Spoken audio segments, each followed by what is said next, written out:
What is up with it? I don't know. I'm busy. Have you ever built a roller coaster in your backyard? I have a lawn and I played. When you guys were doing all the way around the world, and I forgot what the episode was called. Something belongs to you. When they were in Paris, Ferb and Vanessa were going around, and that's when the father. Then they switched to the scene where Perry and Doofenshmirtz were fighting. Yeah. And when they were fighting, Vanessa came up and they bonded. So, Yes. So, Is that a question or Then what happened?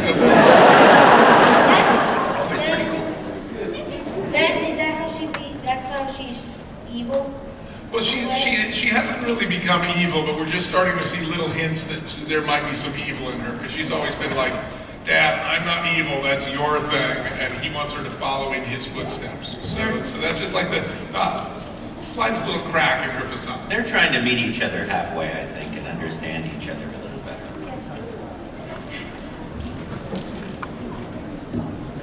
Hi, this question's for Dan and Sophie. How do you create the backstories of Doofenshmirtz? We have a backstory generator a few years ago. We got it at a yard sale, it was not working, we just need a few parts, we put it back together. The backstory started, that wasn't actually in our original concept of the show.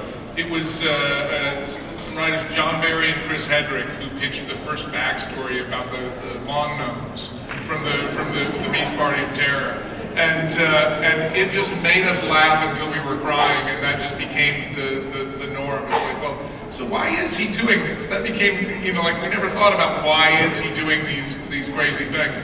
But coming up with a big convoluted reason for his behavior was always fun. I think there's a bit of competition between the writers and the storyboard artists too, to see who can kind of outdo each other with the weirdness of the backstory. Not necessarily bigger, but stranger, or even just simpler. I think my favorite one still is in the second dimension, where Doof says, I had a train, then I lost it. And Doofenshmirtz is just indignant. It? That's all you got? You lost a train? Dude, I was raised by ocelots. My parents didn't show up for my birth. I love ballooning myself. Yes,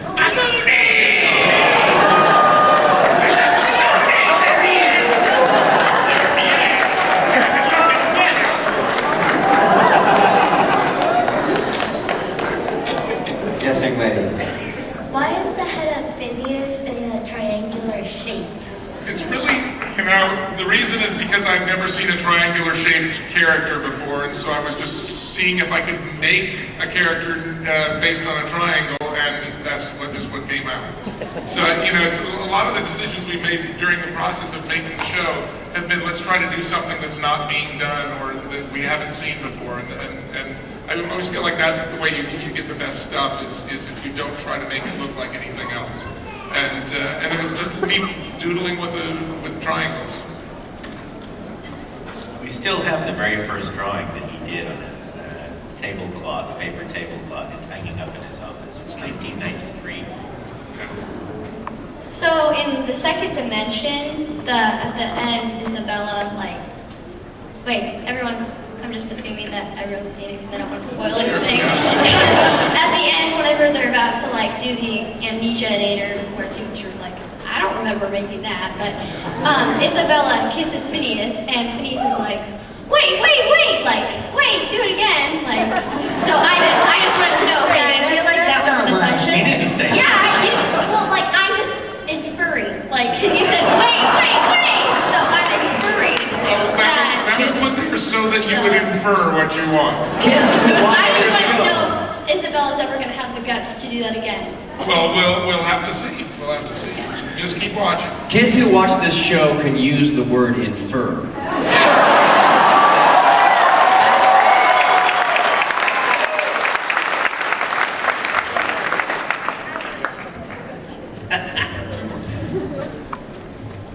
I was wondering, you guys always speak about the fun times you have on the shows. Is there any moment that was particularly difficult for you guys? during the production? Well, you know, we have a constant schedule. We have a really great job. We get to go to work and make each other laugh and draw funny pictures and write silly songs and stuff. But there is a deadline every single Friday. So you know, there's sometimes stress involved with that. If we fall behind a certain amount, then we have to try to get back up. But for the most part, it's just a really good gig. We're very, very lucky. You know, we have some strange legal battles that can sometimes be frustrating because the legal world is just difficult to understand. We can't say the word Velcro, for instance, because Velcro is a brand name. But there's no word that means Velcro that's not actually Velcro. They say use hook and loop fasteners, and we're like, no one's gonna understand what we're talking about.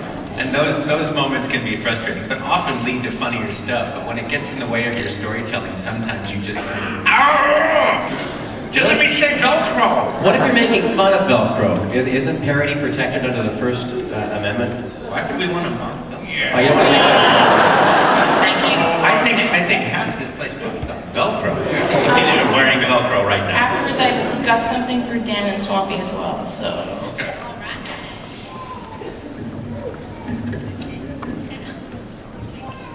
Hi, I was wondering if there's going to be any more musical episodes. Well, I think that almost every episode is a musical, but are you talking about like Roller Coaster musical?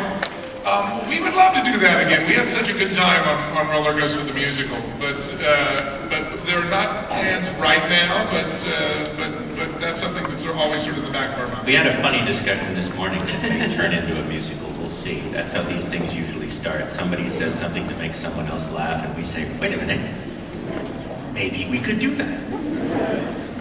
Time for one more, or was that the last one? One more thing. This is the last question. Okay, last question. Sorry, guys. Make it a good one. This is not a question. I just want to say my name is Perry, and everybody who knows my name usually ends up calling me Perry the Platypus. Excellent. Now, is that a source of pride or of sadness for you? Sometimes I like it, sometimes I'm like, oh, this gets annoying. Are you semi-aquatic? And so the answer to the question is right over there. Thanks, guys, for asking your questions. Just a couple of announcements. These guys are all going to be signing autographs in autograph area 1. Starting at 2 o'clock, so pretty much right after this panel. And you'll also be getting these awesome Where's Perry posters on your way out, so they will sign these. They've got a very exciting bag as well, and you've already got your iTunes cards. So everyone, thanks so much for coming. One more round of applause for these amazing